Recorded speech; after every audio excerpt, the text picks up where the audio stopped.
Good morning. Oh gosh, can you hear that? I've got a secondary camera set up here and it's echoing a little bit. I can hear it. I just want to make sure you guys can't hear it. Good morning, Cindy. Good morning, Cindy. Oh, what a week.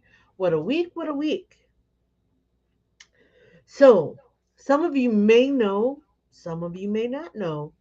I've been asked to teach a digitizing technique at the Everything Embroidery Market in March. Oh, you can hear it. I don't know how to turn it off.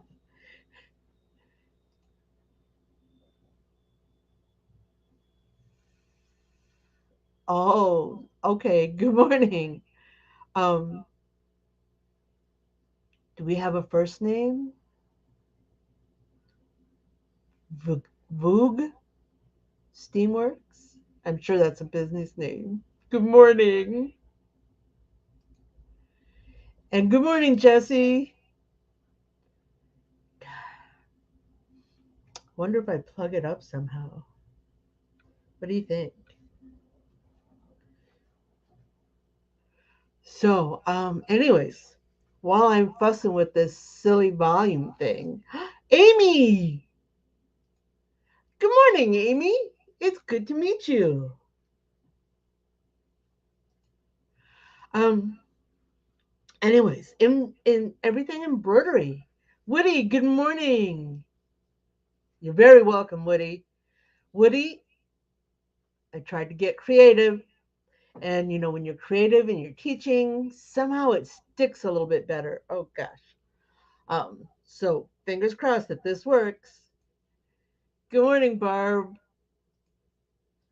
Okay, so we're gonna try a little tape and a little cover up for the speaker in hoping that it doesn't continue.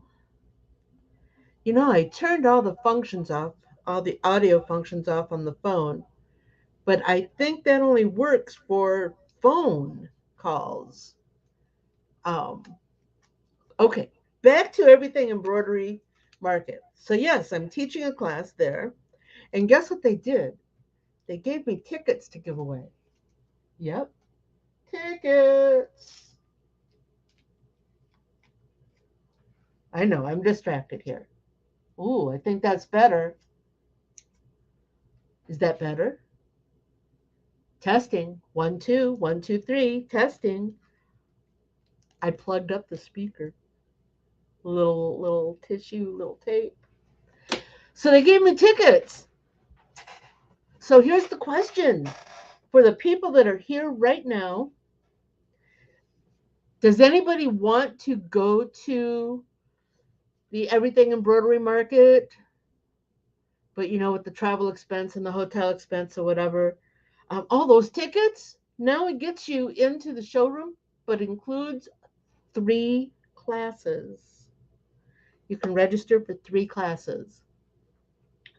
So, anybody interested? Maybe a little bit. I know Cindy, but Cindy, um, the Applique Getaway is an awesome event. We'll meet up there. So you guys think about it. But today we're going to talk about push and pull with embroidery. Now, I was going to do I was going to do like a digitizing stitch out kind of demonstration. Mm. Oh, sure. Woody, it's in Lafayette, Louisiana, and probably help if I knew the dates. It is March 3rd through the 5th in Lafayette, Louisiana. Here, let me get you copy and paste. And there's a link. Um, So I wanted to get creative with this push and pull thing. And I didn't think, I tried a stitch out test, and it wasn't it wasn't exaggerated enough. And I didn't want to exaggerate it in stitches. So I had to think of another way to present this to you. And I think I got it. Oh, fudge. I just realized why the echo is gone. We lost our feed. I know. I've done that like twice now. Okay. So, while I get our feedback again, what I decided to do, um, yeah, it's back. Yeah, this is terrible.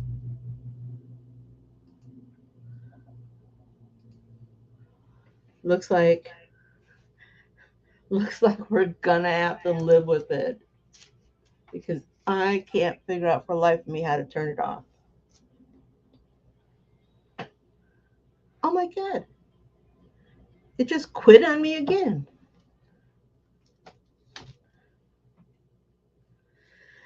Oh, technical difficulty, people. And this was gonna be really fun. It still is. We're not done yet. Backstage. Add to stream. Go back to solo because I'm not ready to do this yet. Make sure the mic is off. The mic is off.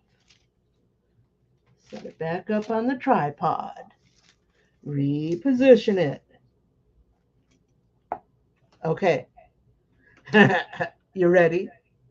So I wanted to find a way to demonstrate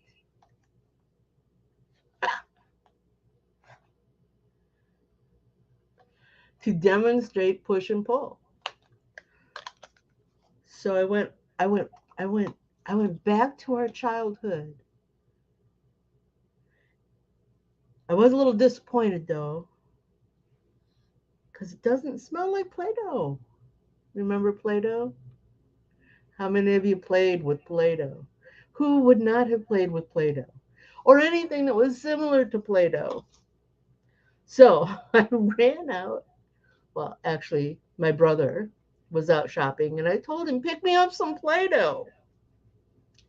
So he did. Picked me up some Play-Doh. And honestly, I've been sitting here squishing this stuff for days now. So what I'm doing here,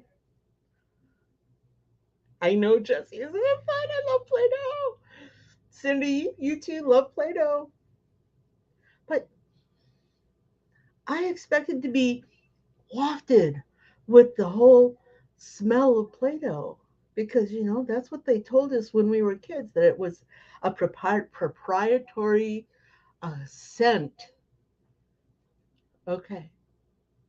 So, you ready, Woody? Here we go. This is a digitized satin column. Okay. Looks great on the screen. It does. Looks great on the screen. But here, it's going to be stitching now. You ready? What's happening here?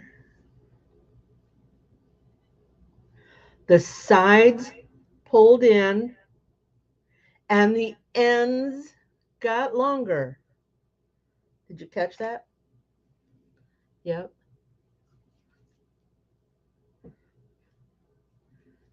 Here we go. We're going to do that again.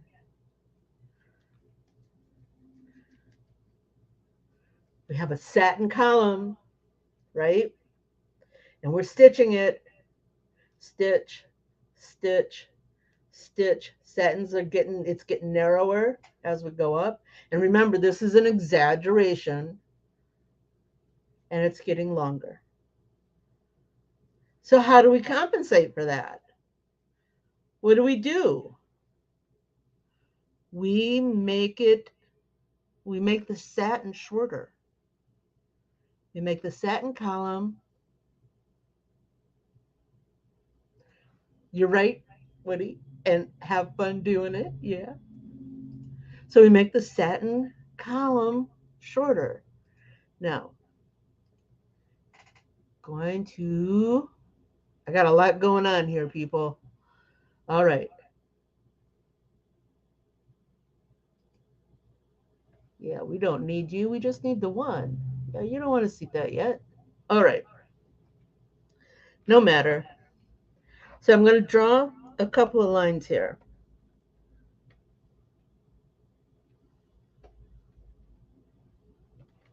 That's one and two. Now, the thing I want you to remember when you create a satin stitch and you're going to compensate for the push that's going to happen and the the pulling in of the satin, you're going to do little bits because you're not dealing with a 6 inch wide, um, a 6 inch long, 4 inch wide piece of Play-Doh. You're dealing with thread. Let me get this out of the way.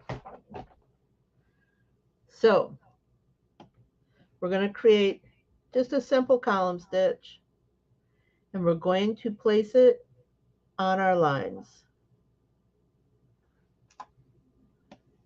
Going to make it a satin. We're going to change its color.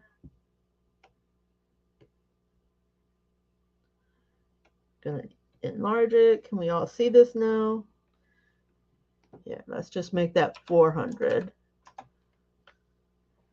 We're going to turn off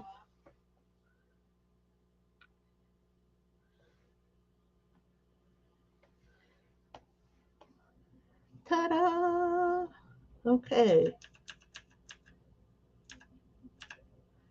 Okay. Can't come back here, you silly goose. Do, do, do. Hello, Facebook user. Is that you, Frank? Good morning. Okay. So there's our column. Now this particular column, oh, we're doing good. This particular column is just under 5 millimeters wide, so it's perfect for this demonstration. When we go to stitch this, remember, it's going to push up.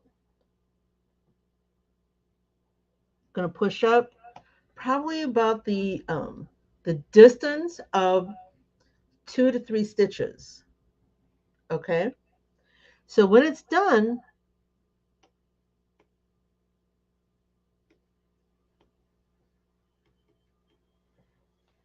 it's going to push up over the top of our line. And maybe that'll be okay depending on what design you're working with. But if you're working with lettering and you want the baseline to be the same for everything, and you've got a letter N, and one is stitching down and the other one is stitching up, and now your lines are above your baseline or below your baseline, and it's too much. Okay, so how do you fix that? Well, we're gonna go back here. So now we're up 1 to 2 stitches. We're too far off our baseline. Good afternoon, Facebook user. It's got to be Frank. Good morning. We're still morning here. So how do you fix that? Well, you take it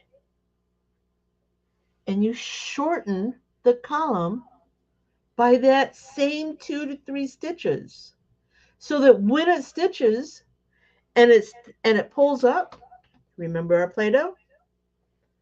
Yeah, all right. It's not going to. It's still. It is Frank. Everybody say good morning, Frank. Good morning, Frank. So it's still going to push up, but you've compensated for it, so it's only going to push up those 2 to 3 stitches that you shortened it, and now it's back to your baseline. Ta-da! You like that? Yep. Now, here's the other thing. When you're stitching your column, it's going to pull in. Remember, it's going to pull in to push up. Think if you're cinching your shoes. You're tying your shoes. Um, that's assuming that you have a pair of shoes that has actual shoe laces. I don't anymore. But you pull up on the laces and it cinches things tight. Well, the same thing happens here. You pull up on the thread when you make a stitch and it cinches things tight. It makes it narrower. Now it's too narrow. So what do you do for it? In this software, you make compensation. And let's see how we can show that. Let's put this back down. I don't know if I can show compensation. Yeah. Okay. Going back up. This is zero compensation. Most software has a default, which will automatically extend the stitch points. Do you see how those points got just a little bit further out from our stitch line? Yeah. Well, I'm going to add even more compensation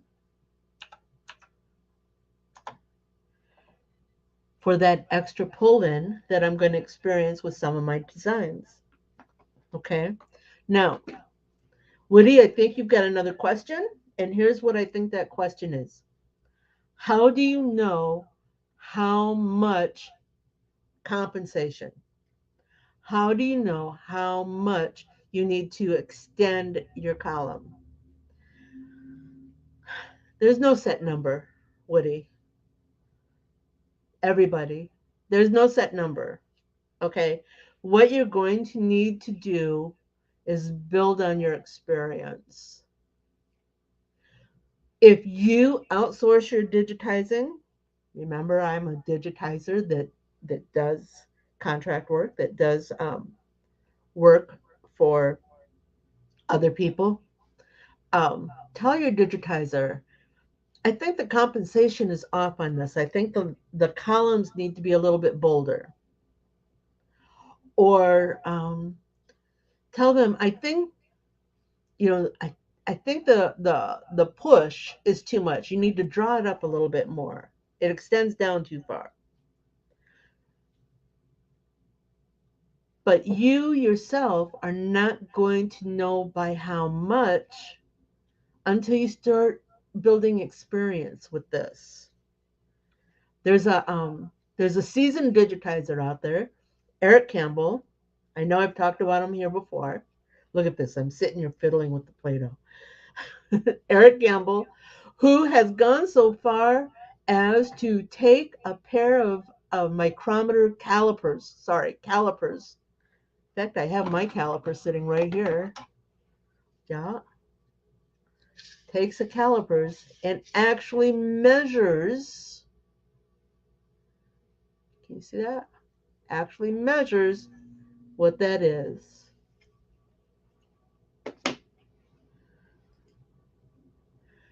You're right, Woody. Trial and error. Yep, that's what you've heard. And that's why you're eager for more threaducation. Gosh, I really like that word. Threaducation. Okay, so that's push and pull with regard to satin columns. But we're not all dealing with satin columns. What about, you ready? Woody, I know you asked for this one specifically. What about circles? What about circles? We're going to use the red Play-Doh this time because, that's what we do. We play with the Play-Doh. All right, here we are. And of course, it's Play-Doh. So it's not going to be a perfect circle, but I think it will still meet our needs. You know what that looks like? Fred Flintstone's circle. Fred Flintstone, worked in a rock quarry. Yeah. Everything on the Flintstones was kind of sharp and angular. Okay, I'm moving some stuff because we're going to another camera. The whole reason I have this echo in the background.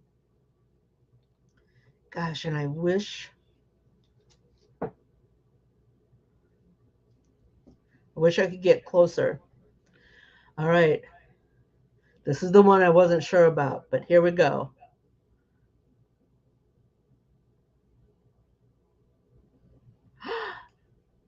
Frank, with a face and everything. So good to see you, Frank. Okay, so here's our circle. Next question. Remember, I asked earlier how many of us played with Play Doh as a kid?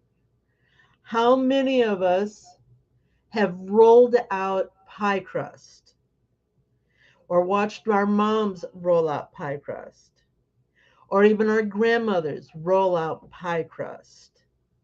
All right.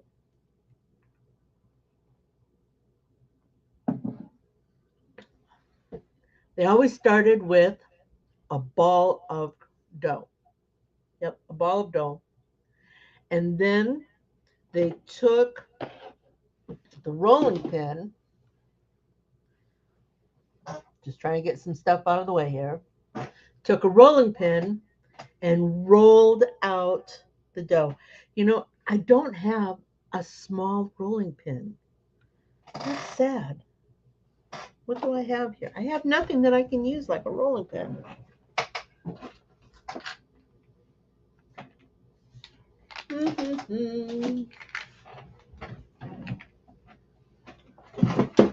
I think I found something. I found something. Not that I'm a hoarder or anything, but I do have a tendency to stash things. All right, rolling pin. Of course, now I need this again. All right, we're going to go to the shop layout. Can you see the can you see our ball of pie dough, aka play dough? Yep. Okay. Grandma starts by squishing it in the center and rolling out and then coming back. What is happening to her circle? What happened to her ball of dough? Yep, that's exactly what happened.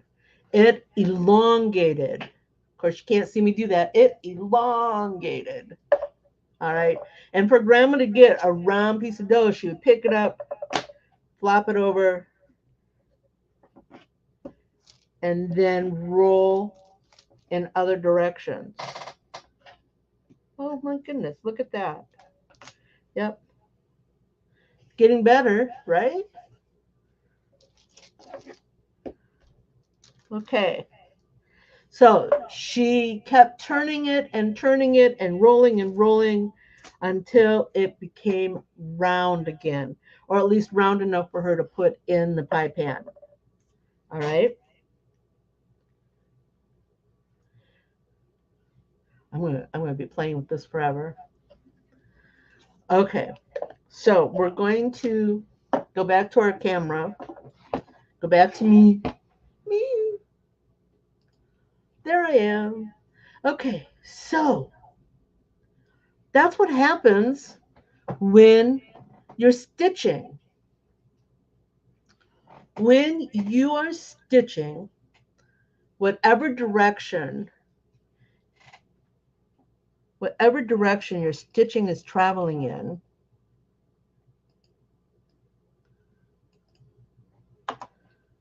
that's not what I want. Let's go here, do this. I know you can't see what I'm doing here.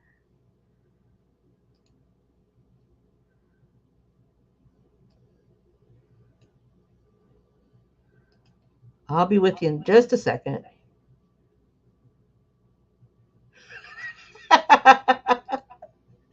Cindy, yes, yes, very much so.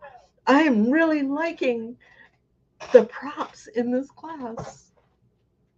Okay, we're gonna go back to the computer, and this is what I want you to see. The stitch angle on this circle is 20 degrees. In fact, let's just go ahead and bring it down to 0. I don't know too many people that actually stitch at 0. And then we're going to move our, oops, screen got ahead of us. There's our start and our stop, which means that this circle is going to stitch in this direction. It's going to stitch from the bottom, going to stitch from the bottom and move up. So what's going to happen to our circle as it's stitching? Remember, it's stitching, stitching, stitching, stitching. It's going to push upward. And what happens when it pushes upward? Yep, that's exactly right. It's going to turn into an oval. Well, we can't pick this up and flip it around like Grandma did with the pie crust. So what do we have to do? We're going to go back to our original circle because remember on the screen, everything looks perfect. And we're going to squish it. We're going to squish it down so it's an oval in the other direction so that when it stitches, it'll round itself. Just like that satin stitch, that satin column, it was too short, but when it stitched, it was just right. So we're going to take this, let me put you back here, oops, and just like with the satin column, we only need to come down a couple of stitches. And I don't know that you can actually see that, but this is now um, a squished circle. It's a slight oval. And when it's stitched, it'll come back into round. And again, Woody, I can't tell you exactly how much. Obviously, a larger circle is going to need a larger compensation. Smaller circle is going to need a smaller compensation. When I do satin circles, and this satin circle is only 2 millimeters, and I do a lot of tiny circles, I make sure that I have my starts and stops at the opposite end, and I shorten it by 1 stitch. And when it's done, it will be a circle again. If it were at a different angle, I would shorten according to the angle. All right. Do we have any questions about um, compensation, push and pull? Does everybody get it? Does the push happen on just the end sides? Yes, Chris, because what's happening is your stitches, when your machine makes a stitch and the lifter arm, the lifter lever is pulling it up, it's cinching the thread. And just like on your shoes, when you pull the laces up on your shoes, it's going to cinch the shoes, sides of the shoes closer together. So when your machine is pulling up on the thread, it's going to cinch it in and make it closer together. Um, and because of that, it has to go. There has to be, it's a law of physics.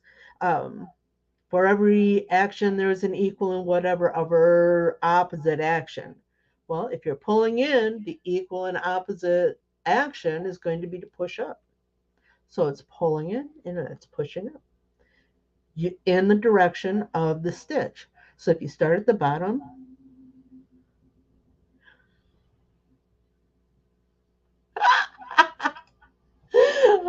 I don't know that I can rebrand Play-Doh, but I'll try. I'll look into it. Going back to Chris, so yes, that's very evident with a satin stitch because again, it'll pull and it will push up. You don't see it. You can't. It's not as obvious in a tatami because it's making a stitch, stitch, stitch, stitch, stitch all the way across. But once, each one of those stitches is making a slight pull in.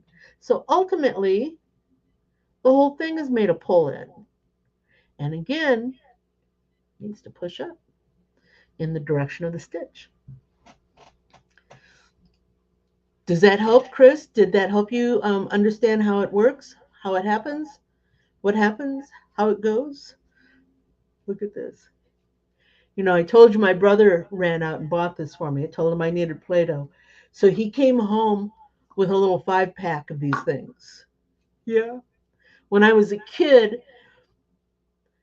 I always wound up squishing my Play-Doh together. What was that? Yellow and blue to make green. Well, I never really learned the idea that you can't pull it back apart again.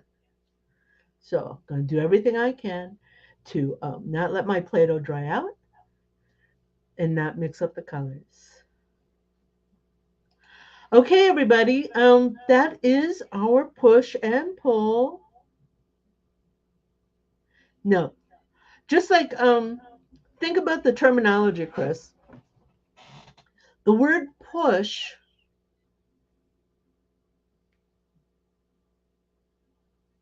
Oh, I think I know what you're asking, Chris. Um, in our column stitch, for example, you wanted to know if it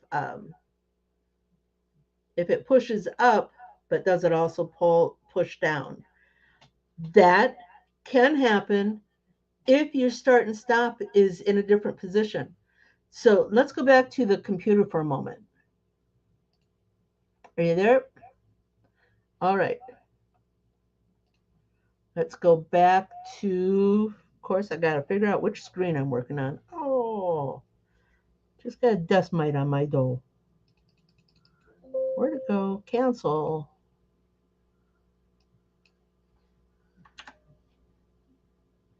Come along, little doggy. There it is. That's the one.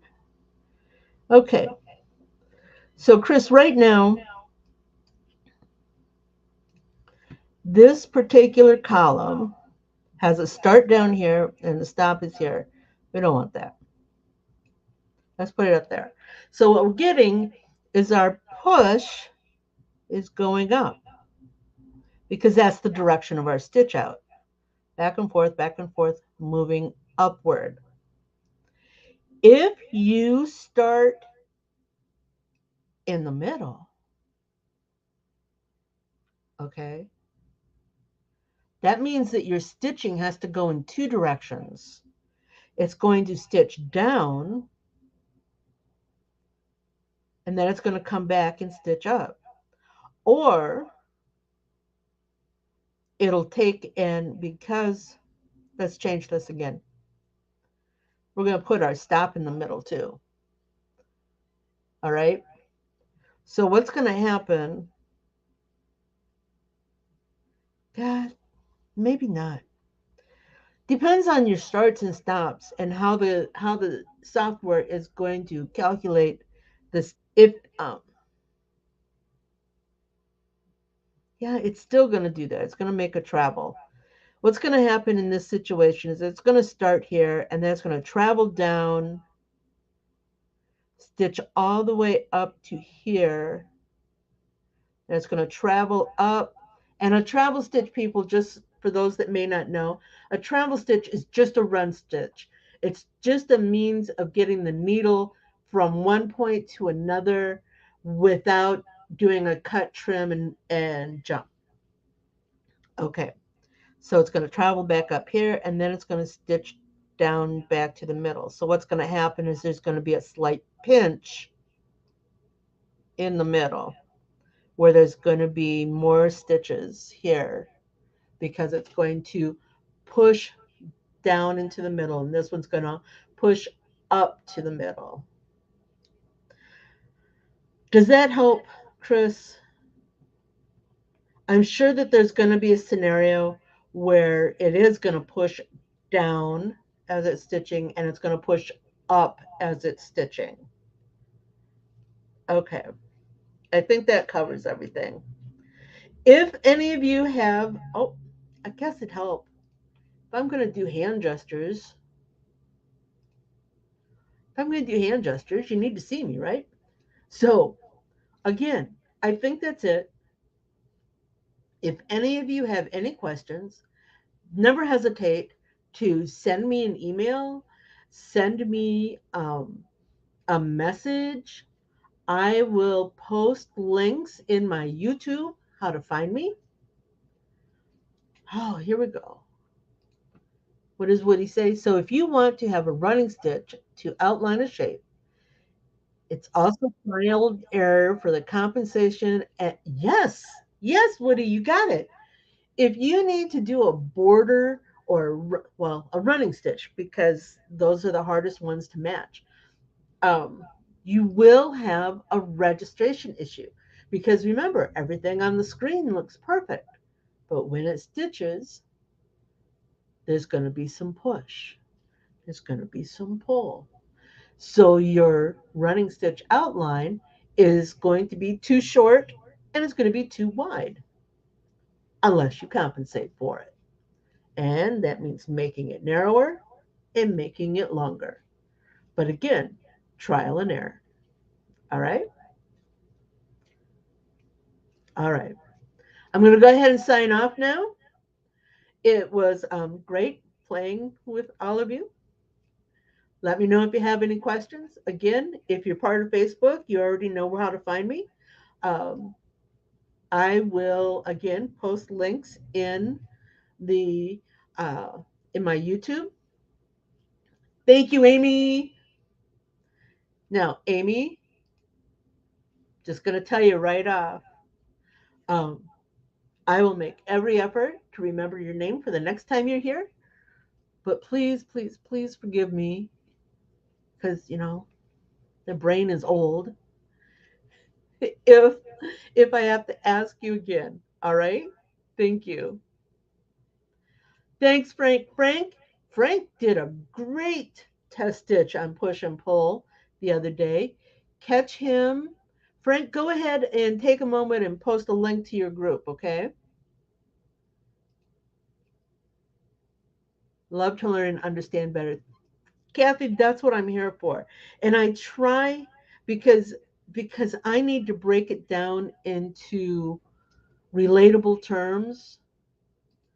I try to find ways to communicate that to other people. Some people might think that I oversimplify things, but I need that. So that's what I give you. All right. Let's see. Do, do, do. Do, do, do, do. I am looking for, oh, where to go? I know. Oh, the test is on my page. Thank you, Frank. All right, everybody. I don't know if you can see him, but my brother is just saying, thank you or you're welcome for the Play-Doh. And Frank, I was excited too. It's okay. All right, I gotta get to these banners here. All right, here we go. Wasn't that fun? Do you have more questions? Do you want to learn something new? Join me at quicktostitch.com for coffee and conversation, and we'll talk about it. Embroidery machines, designs, and business. Hope to see you soon. Bye now. Bye now.